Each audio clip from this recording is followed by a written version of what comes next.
Сярната гъба има до 40 см широко, керамидообразно или с формата на полуокръжно плодно тяло, набраздено от различни нюанси на сярно-жълто под формата на концентрични кръгове. Отделните плодни тела са почти неразличими, тъй като са сраснали помежду си в туфа.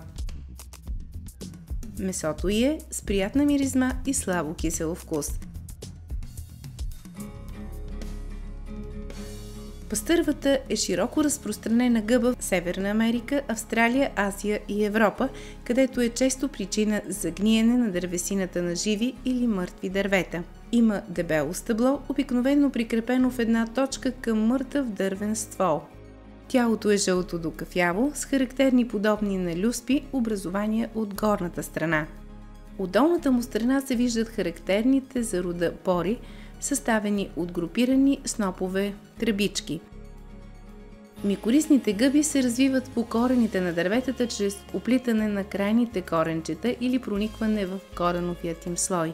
По този начин те действат като коренови власинки и подпомагат смукването на вода или минерални соли в дървото, а в замяна на това получават храна, витамини, аминокиселини, биологично активни вещества.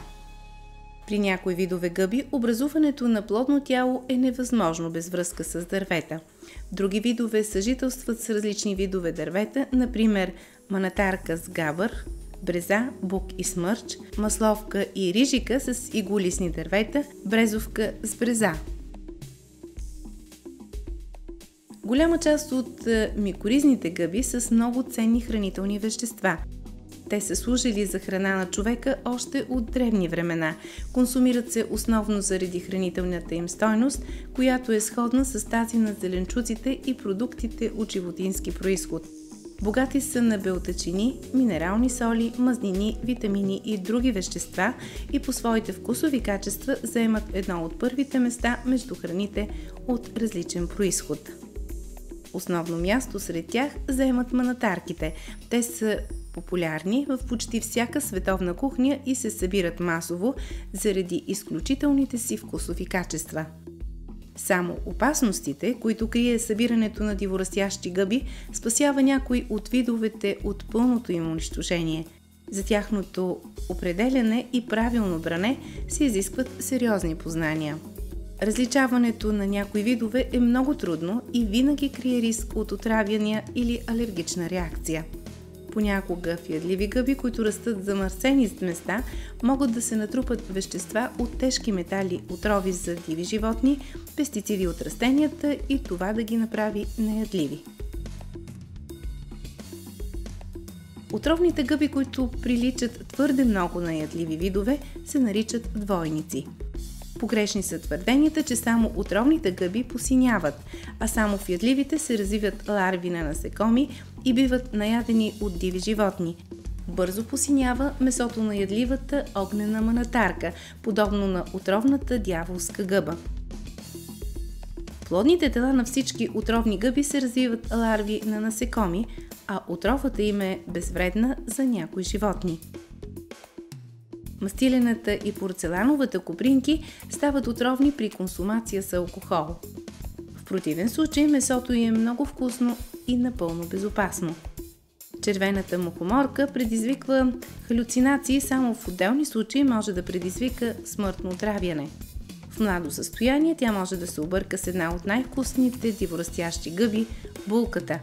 Месото е бяло, а гуглата осеяна с красиви бели точки, докато това на булката е охрено-жълто с приятен плодов аромат, а повърхността е гладко-оранжева. Най-опасни и трудно различими са двойниците на печурката. Тя е любима гъба на много събирачи, но повечето от тях дори не предполагат, че младите плодни тела са много сходни с тези на смъртно отровните зелена мухоморка и вълчи зъб, а от карболовата печурка може да се различи само по пожълтяващото при отрязване пънче на отровната гъба. И докато карболовата печурка може да предизвика силно стомашно разстройство, зелената мухоморка е изключително опасна и дори един малък екземпляр може да предизвика смърт.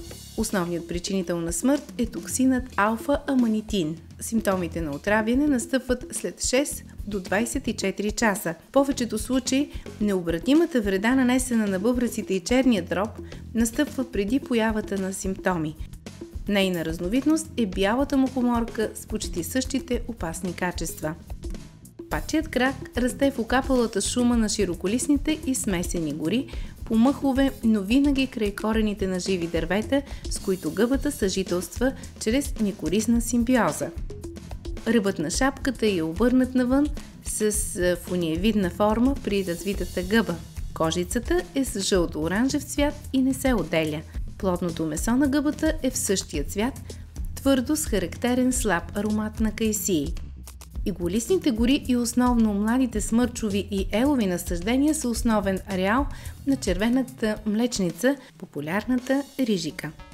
Тя е гола, месеста и трошлива, при влажно време леплива и лигава.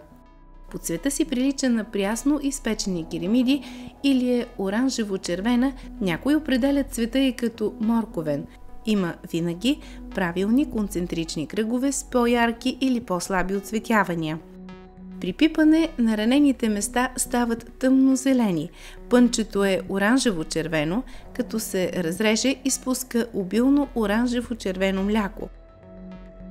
Кафявата млечница изпуска бяло мляко с аромат на бадеми и в много случаи се консумира сурова, а млякото на бялата има силно лютив вкус и може да се консумира само след мариноване.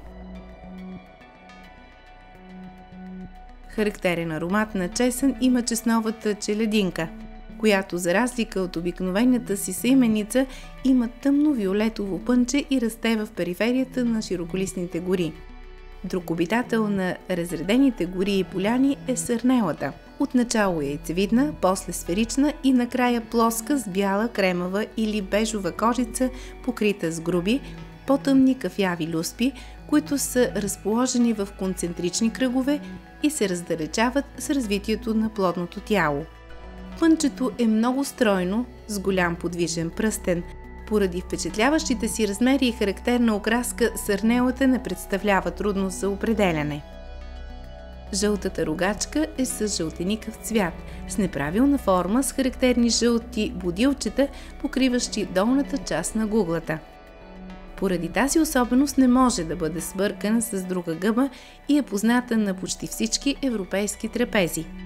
Бодилчетата са характерни и за обикновената сърненка, която обаче е сива до кафеникава, с характерни тъмни люспи по горната част на гуглата.